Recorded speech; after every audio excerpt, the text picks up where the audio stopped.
Halo teman-teman semuanya, Assalamualaikum, selamat pagi. Pasti masih pada di rumah aja kan? Dan rebahan, ya kan? Tahu aku lah.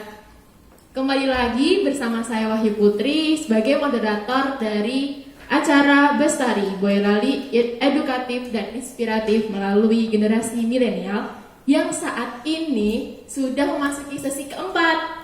Gak terasa banget kan teman-teman? Nah, gimana nih teman-teman di rumah? Masih sehat kan? Dan puasa kan bagi yang menjalankan atau malah sudah ada yang bolong puasanya? Ayo, gimana nih? Nah, daripada gabut, mending kita mantengin terus di IG-nya Forum Anak Boyolali di Forum Anak BL underscore atau di Instagram bestari_boyolali. Teman-teman, jadi hari ini kita kedatangan tamu yang sangat spesial. Wow. Wah, ini istimewa sekali nih dari komunitas Pelajar Boyolali Peduli Lingkungan. SIP. Dari komunitas PBPL yang hadir sama kita hari ini ya teman-teman, dengan materi yang akan kita kupas tuntas seputar sampah, yaitu nganggo, ngopeni, lalu mengolah, begitu. Nah, nggak perlu lama-lama ya teman-teman. Kita sambut bintang tamu hari ini Mas Sani sama Mas Iksan. Oke. Selamat pagi menjelang siang, Mas. Apa kabarnya? Siang, baik Mbak. Mas Sani doang nih yang jawab. Siang, Mbak. Ih, kayak masih malu-malu meong ya.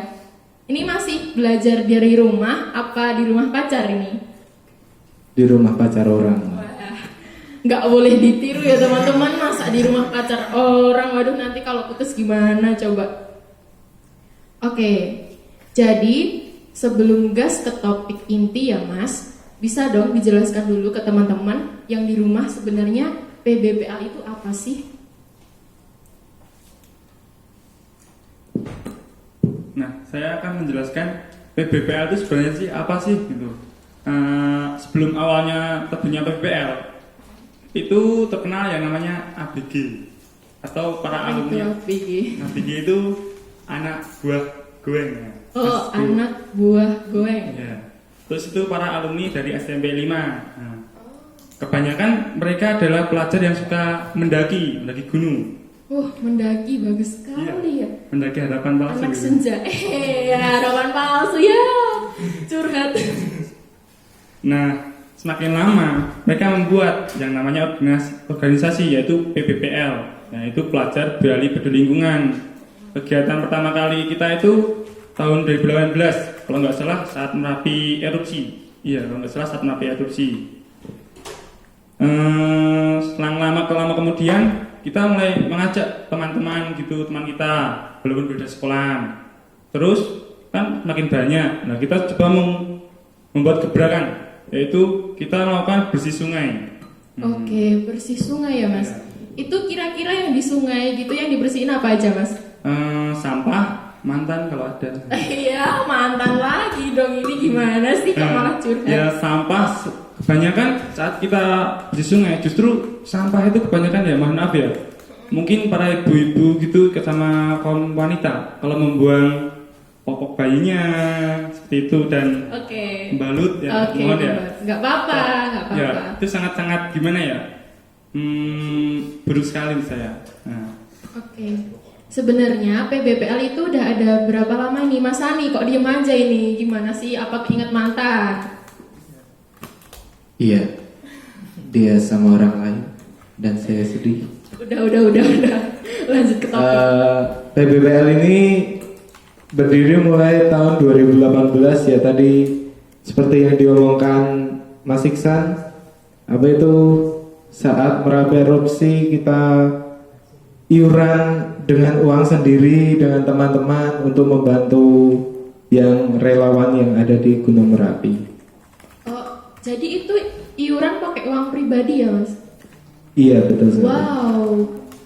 Berapa anggota ini Mas kok sampai iuran pribadi gitu? Kalau dulu masih sedikit ya di tahun 2018 itu, karena yang sekolahnya itu masih beberapa, Kalau sekarang kan udah mencakup seluruh Kabupaten Boyolali itu. Oh gitu ya. Terus anggotanya ini mahasiswa kah? Apa yang udah menikah? Apa yang masih siswa SMA SMP gitu? Apa mungkin SDTK gitu? Namanya aja pelajar Boyolali peduli lingkungan ya Mbak. Apa itu? Anggota kita itu dari sekolah seluruh kabupaten di Boyolali, SMA, SMK, dan juga ada yang udah kuliah karena kan di 2018 dia ikut PBPL udah kelas 3, sekarang udah kuliah, tapi kan juga masih aktif gitu. Oke, sip. Ini kalau di organisasi ya Mas, organisasi PBPL ini adakah seperti tahun masa jabatan gitu atau sampai nanti gitu? Apa cuman kalau udah lulus sekolah langsung udah nggak jadi PBPL lagi? Gini Mbak, kalau sebagai anggota kita meminta komitmennya aja. Selama dia masih berkomitmen, dia udah punya anak istri aja, masih ikut anggota pelajar Boyolali peduli lingkungan. Wow, bagus sekali ya teman-teman. Ini kalau semisal nih ya Mas,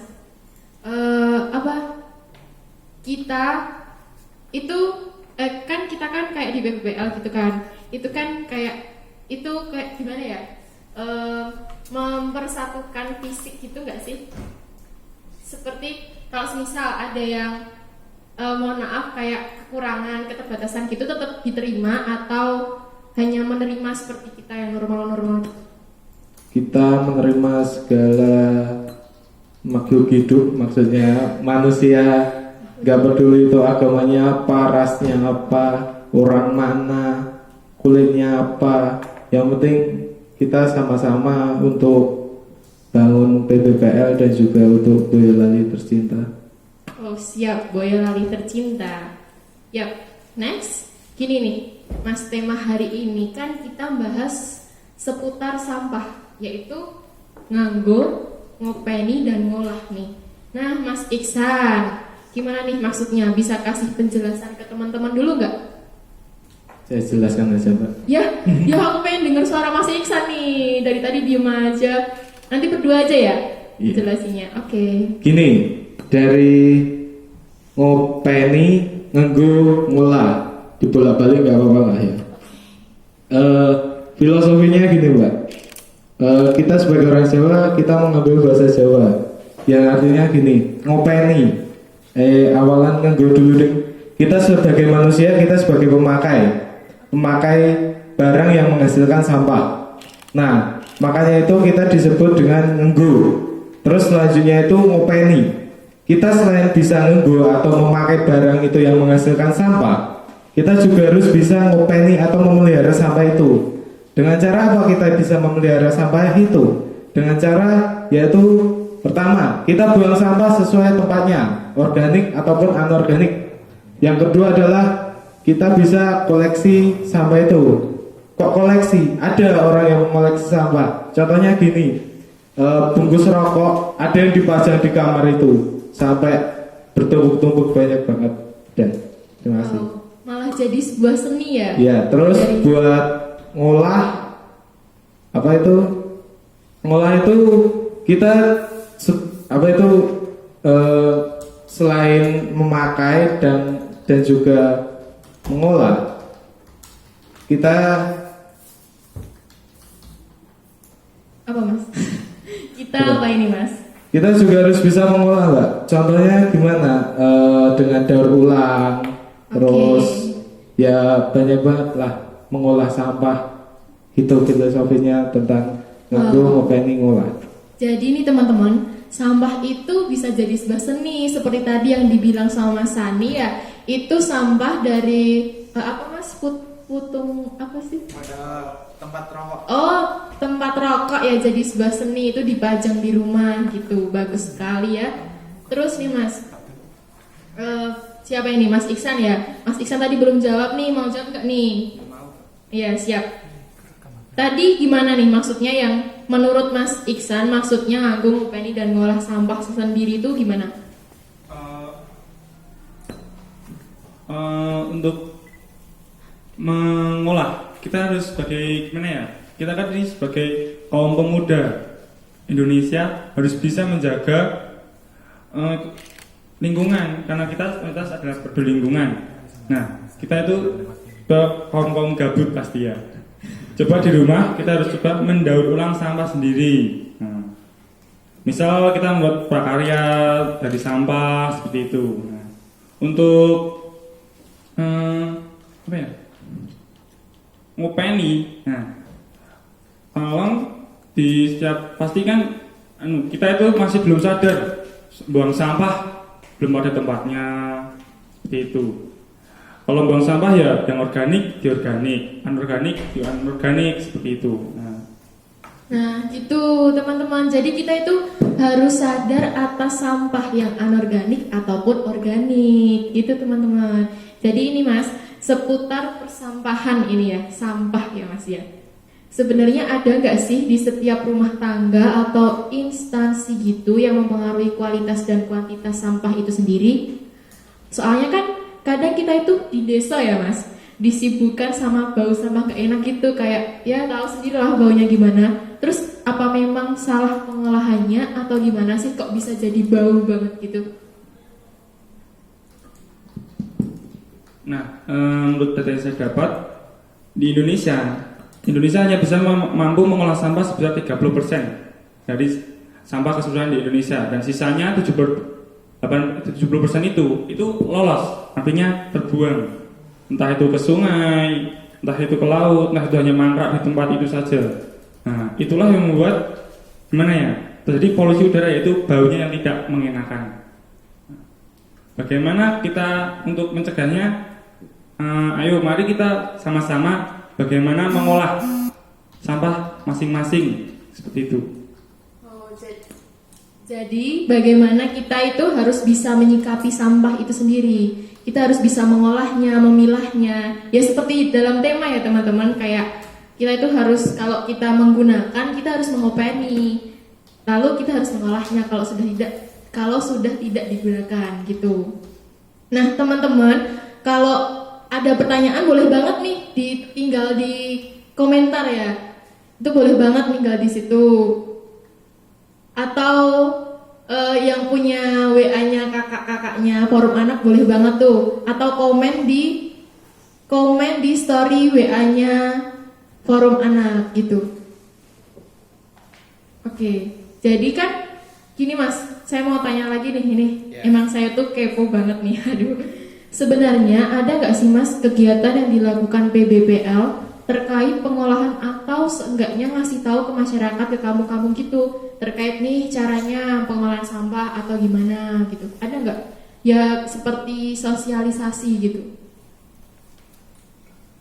Buat sosialisasi atau kegiatan-kegiatan yang di desa ya Mbak? Oke, benar. Ya yang seperti diutarakan di awal tadi, PBPL melakukan bersih kali. Terus buat apa itu namanya edukasinya, kita pernah diundang ke Solo untuk mengajari pembuatan ekobrik. Itu ada turis dari Belanda yang minta diajari untuk ekobrik, yang bertempat di mana itu? Di mana yo? Lantaran Sungai Bengawan Solo itu mana itu? Ya di suatu tempat lah ya Mas ya, pokoknya di Solo gitu. Wah bagus banget, itu ada turis dari Belanda loh teman-teman, sampai minta diajarin ekobrik. Terus ekobrik itu gimana sih Mas? Itu kayak apa dan gimana cara bikinnya gitu? Oke, buat ekobrik sendiri adalah suatu solusi untuk mengurangi sampah plastik dan juga apa itu, mengurangi kegabutan kita saat di rumah. Siap. Ekobrik sendiri ini apa itu? Upaya pengurangan sampah plastik kita semua. Udah Mas, banyak banget ini Mas, kayak apa? Nih.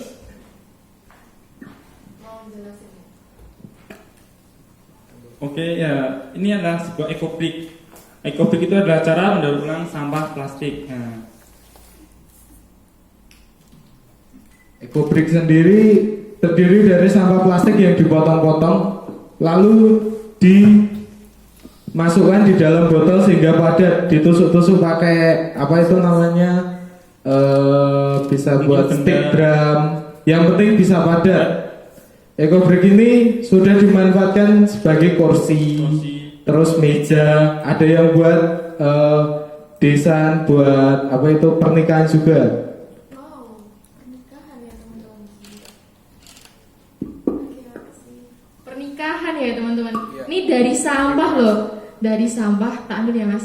Dari sampah, terus jadi seperti ini, terus bisa dibuat jadi meja, kursi, sampai ke alat yang dibutuhkan buat pernikahan. Hebat Dekorasi banget. pernikahan.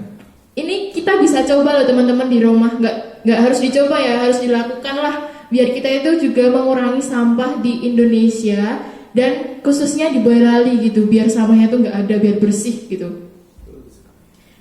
Sekali lagi ya teman-teman, kalau mau komen itu boleh banget, apalagi tanya-tanya. Jadi pokoknya harus banget lah tanya, masa ya udah dateng narasumber yang hebat-hebat, masa nggak tanya sih? Terus kalau semisal kita mau gabung nih mas di PBPL, itu kita gimana ini? Nah, untuk kita bagaimana cara gabung ke BL? Langsung aja datang ke basecamp kita. Kita pasti welcome kok. Nah, alamatnya itu Di pabrik tupai itu ke barat sedikit. Nah, posisinya di kanan jalan. Nanti udah ada pelangkonya deh, MMT ya. Gitu. Oh gitu teman-teman, kalau mau gabung di PBPL itu tinggal datang aja ke basecamp ya mas ya. Kita welcome kok. Welcome banget tuh di deket pabrik Tupai. Pabrik tupai itu Suruh ya berarti arah ke Solo, ya kan, arah ke Iya. Solo. Terus selain itu kalau kita mau gabung juga dapat menghubungi di @anakmuda_Boyolali. Itu cara gabungnya PBPL ya teman-teman. Terus nih mas, saya mau tanya lagi nih mas. Jadi kan sekarang itu kan baru ada pandemi kan mas, baru ada pandemi corona COVID-19 ya. Nah, gara-gara ya gak gara-gara sih gara-gara pandemi itu kan kita itu dampaknya banyak banget, seperti di sekolah itu kita harus belajar di rumah. Nah kalau buat teman-teman yang udah kerja itu kan harus work from home atau WFH atau kerja dari rumah. Nah mas, gimana sih pengelolaan sampah sederhana yang bisa dilakukan di rumah mas? Mestinya kan kita kan gabut, cuman mau sekedar buang sampah. Nah kalau tadi kan eco-brick kan dari plastik lah, kalau sedangkan sampah yang kan kadang ibu-ibu suka masak nih, nah sampah yang lainnya itu gimana mas? Ayo kok, ya dua-duanya aja deh. Kok sesuai gamsut loh. Aduh, gamsut apaan ya? Untuk ibu-ibu ya biasanya kan ibu itu biasanya kalau ada sampah pasti langsung dibakar atau enggak dipendam di tanah kan. Untuk sampah organik sih menurut saya enggak masalah kalau memang harus dipendam di tanah, tapi yang dipermasalahan adalah sampah plastik seperti ini.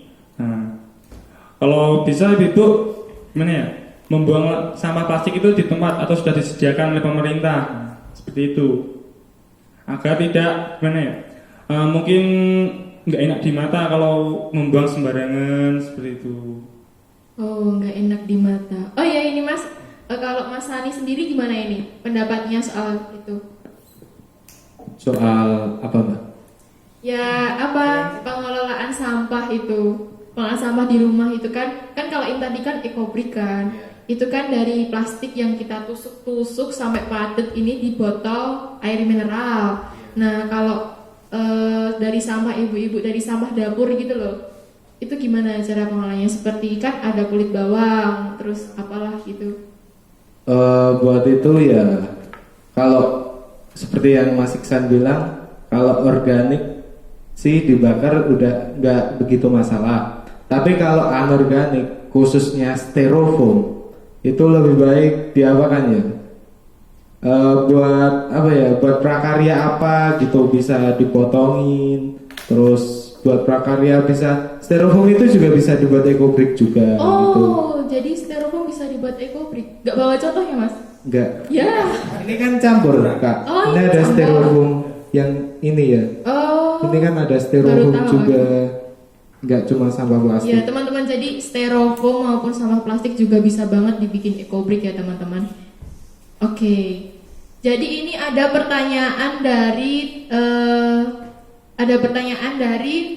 siapa itu? @gerano_123. Jadi PBPL itu pernah sosialisasi ke sekolah-sekolah gitu nggak? Kalau sosialisasi ke sekolah belum pernah. Kita mengundang sekolah-sekolah untuk disosialisasikan. Nanti di tahun ini ada acara yang namanya Educamp 2 yang bertempat di nanti rahasia, waktunya juga rahasia. Ya rahasia nih. Waktunya kita menunggu pandemi ini reda dulu. Nanti ada deh, kita mengundang seluruh sekolah yang ada di seluruh Kabupaten Boyolali. Oke. Nah, untuk mendapatkan informasinya itu bisa banget diakses di Instagram atau di YouTube PBPL. Itu apa? Langsung DM aja ke apa itu namanya Instagramnya PBPL Boyolali. Oh, langsung DM aja ya teman-teman di Instagram PBPL Boyolali. Biar kalian itu nggak gabut, biar tahu informasi juga gimana nih soal sampah-sampah gitu. Nah gitu teman-teman. Terus ini juga ada pertanyaan lagi dari @rianjuna29. Ini buat Mas Iksan aja. Dari tadi Mas Hani mulu. Jadi sudah pernah bersih kali di mana aja nih? Tadi kan udah dibilangin bersih kali, bersih sungai gitu.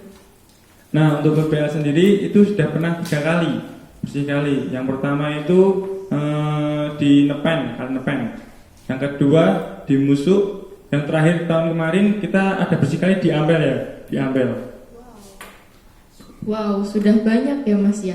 Itu kalau bersih kali itu biasanya yang ikut bersih-bersih itu hanya anggota PBPL atau mengajak yang lain gitu Mas PBPL-nya? Iya, untuk melakukan bersih kali itu kita juga mengajak sekolah lain, sekolah lain di sekitar Boyolali dan instansi pemerintah seperti BPD dan juga masyarakat sekitar. Wow, jadi memang di Boyolali ini sebenarnya sudah sangat sadar akan sampah ya teman-teman. Dah, pokoknya bagus banget deh. Terus ini Mas, saya mau tanya lagi. Ini giliran Mas Sani aja ya. Kan tidak bisa dipungkiri nih Mas, budaya ngobong atau bakar sampah ini di Boyolali itu masih banyak banget.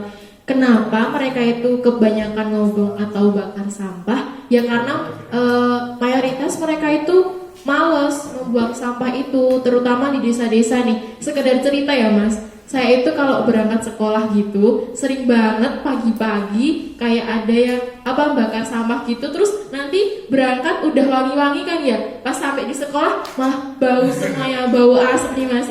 Masnya pernah ngalami nggak? Iya, sangit. Masnya pernah ngalamin nggak? Ya pernah banget itu. Ya khususnya buat ibu-ibu ya, dan juga calon ibu-ibu dari anak saya. Aduh, calon ibu-ibu nih guys yang mau sama Sani. Buat pembakaran sampah itu gimana ya? Nggak baik sebenarnya. Karena dapat ya itu tadi polusi udara yang sangat buruk karena pembakaran sampah, khususnya sampah-sampah plastik itu kan mengandung zat-zat yang bisa memperburuk keadaan udara di dunia. Oke, jadi kalau tadi kan Mas Sani itu kan kesimpulannya ya seperti kalau kita itu ya kita memang membakar sampah itu untuk menghilangkan sampah, tapi kan kita juga menimbulkan polusi lagi, kita menimbulkan polusi di udara. Kan sebenarnya itu tidak hanya masalah ngobong atau bakar sampah nih ya. Gimana nih kalau soal budaya membuang sampah dengan membuat lubang di tanah atau duduk di tanah ini Mas Iksan? Ya, untuk duduk tanah atau membuang sampah atau dipendam, menurut saya untuk sampah organik seperti bibu, menurut saya tidak apa-apa. Tapi kalau untuk sampah plastik ya jangan. Lebih baik kita tadi coba untuk mendaur ulang sampah plastik seperti ini buat ekobrik. Nah seperti itu. Oke. Ya nggak apa-apa ya teman-teman kalau organik seperti daun-daun gitu ya Mas ya nggak apa-apa. Terus kalau yang plastik jangan dong, kasihan bumi kita gitu. Nah ini ada pertanyaan lagi ya teman-teman dari @Devrian Hasan. Itu apakah physical distancing selama pandemi ini berdampak signifikan terhadap produksi sampah setiap harinya? Gimana ini Mas? Dua-duanya deh yang jawab, jangan satu-satu ah. Gini, buat dampak physical distancing sangat berdampak besar, khususnya buat sampah. Semakin banyak tinggi sampah yang dihasilkan oleh keluarga di rumah, karena kan hidupnya cuma di rumah. Mereka makan ya juga menghasilkan sampah, kegiatan apa juga menghasilkan sampah, dan itu hanya dilakukan di rumah, dan itu melonjak sangat besar penghasilan sampahnya. Gimana ini Mas Iksan, menurut Mas Iksan? Kalau saya setuju untuk sampah pasti akan melonjak karena pasti masyarakat untuk gimana ya, kan ini sudah di rumah terus pasti mereka akan mencari simpelnya, mungkin bisa GoFood, makanan fast food yang pasti kan tempat wadah mereka itu terbuang. Nah, justru akan menambah tingkat sampah rumah tangga kan naik. Nah, seperti itu. Oke, jadi kan tingkat sampah di rumah tangga itu kan pasti naik nih Mas. Nah kita ya kaum muda sebagai PBPL, apakah ada gerakan khusus nih di tengah pandemi ini untuk mengenai sampah rumah tangga tadi Mas, kan semakin menunjak tinggi gitu, ada nggak? Kalau selama ini gerakan dari PBL soal pengelonjakan sampah di pandemi ini belum ada, karena kita mau rapat aja kan social distancing, nggak boleh kumpul. Kalau lewat online kan mesti nggak nemu jalannya, kita mesti ada yang usul ini, ada yang usul itu, nggak bisa jadi satu. Oh iya, jadi ya terkadang pandemi itu menjadi sebuah momok kita kayak sulit untuk bertemu, untuk rapat, untuk bahas sesuatu ya. Oke. Oh iya, selanjutnya nih Mas, terkait sampah plastik ya Mas.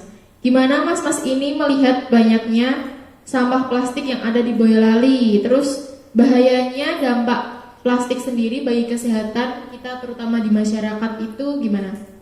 Nah, masyarakat mungkin belum tahu ya, apa sih kandungan plastik itu? Lah kok plastik ini eneng sing atas, eneng sing lentur, ana sing gino-gino. Aduh, aman tuh. Empuk. Ya. Empuk. Ada bahan kimia yang ditambahkan ke plastik yang namanya BPA. Pernah nggak lihat logo-logo di wadah makanan yang tulisannya free BPA atau bebas dari BPA? Nah. Oh iya, itu saya tahu Mas. BPA. Nah, itu bahan kimia yang ditambahkan ke plastik agar plastik itu mempunyai karakteristiknya masing-masing. Mempunyai karakteristik masing-masing ya Mas. Apa aja itu Mas karakteristiknya? Beda-beda nggak? Aduh, beda-beda. Kalau sing ngambekan, kalau nenek tidak aman ger. Lo, curhat lagi nih, curhat lagi, oke. Nah, BPA ini jika terkena panas matahari, dia kan akan keluar. Nah. Mata hati tadi guys Tempo. Matahari. Nah, jika terus-menerus kena tubuh itu akan mengganggu kesehatan. Misalnya seperti yang bisa ditimbulkan itu kanker, gak bisa. Wow, dari sampah plastik bisa menimbulkan kanker loh teman-teman, gimana ini, bahaya banget kan? Banget. Ya, lanjut Mas. Dan juga mengganggu imunitas tubuh. Wow. Imunitas. Dan kita sebagai udah dewasa kan pasti nggak ngerasa kalau imunitas kita itu sebenarnya sudah terganggu. Awas lo teman-teman, imunitas terganggu, rawan corona lo, hati-hati. Kita harus menjaga sampah, kita harus mendaur ulang sampah maksudnya. Justru yang kena itu nanti para anak kecil, karena tahu kempongan. Kembang apa? Dat bayi itu dulu pakai plastik, sekarang udah nggak pakai, sekarang udah pakai apa namanya? Lupa saya. Aduh lupa. Silikon. Nah, sekarang udah pakai silikon, udah nggak pakai plastik lagi untuk dot-dot itu. Dan sekarang Oke. Dot, Sekarang Dot udah pakai silikon. Jadi Magic. benar-benar sampah ini sudah tidak hanya di Indonesia sendiri ya teman-teman, di sedunia pun juga banyak yang kayak mengkhawatirkan tentang sampah terutama plastik, karena kan tahu sendiri ya teman-teman, plastik itu kan sampah anorganik, jadi sulit banget terurai di bumi. Jadi kasihan dong bumi kita kalau tiap hari tertimbun sampah gitu.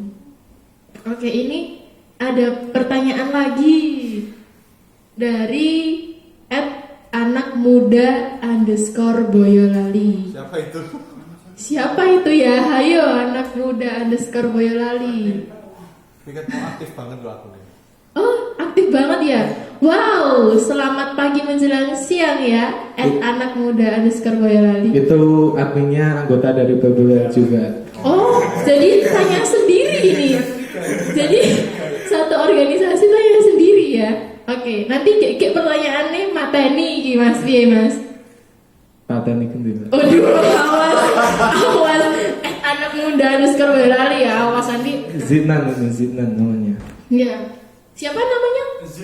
Zidnan. Oh, Adminnya. itu Mas sama Mbak? Mas ya? Mas. Oh, Mas Zidnan. Halo. Oh. Ini langsung ke pertanyaan aja ke Mas Zidnan. Dengar-dengar nih anggota PBPL itu sering nyemprot disinfektan gratis nih Kak. Emang bener ya? Benar sekali Mbak. Kita itu difasilitasi alat sprayer dari Graysena, Gerakan Indonesia Sadar Bencana. Oh, Graysena. Itu apa sih Graysena? Itu komunitas yang bergerak di kesadaran bencana, kayak relawan gitulah. Oh, Nah, berarti 11-12 ya sampai BPL. kita sebagai relawan dari Graysena difasilitasi untuk menyemprot di desa-desa yang belum disemprot disinfektan, atau kan semprotan itu berkala, bisa seminggu sekali atau 2 minggu sekali. Itu bisa menghubungi kita gratis. Lewat mana itu Mas menghubunginya? Via DM aja nggak apa-apa. Oh, via DM di Dari @pbpl Boyolali. Boyolali. Iya. Kalau nih teman-teman, kalau desa kalian itu belum ada yang menyemprot disinfektan, kan ini kan disinfektan kan juga kayak salah satu upaya untuk mencegah corona nih. Nah, kalian bisa banget DM di Instagram PBPL Boyolali supaya desa dan tempat tinggal kalian itu terjauh dari corona gitu. Kan udah disemprot sama disinfektan sama mas-masnya. Nah, itu tadi kan soal disinfektan gratis ya. Itu udah di mana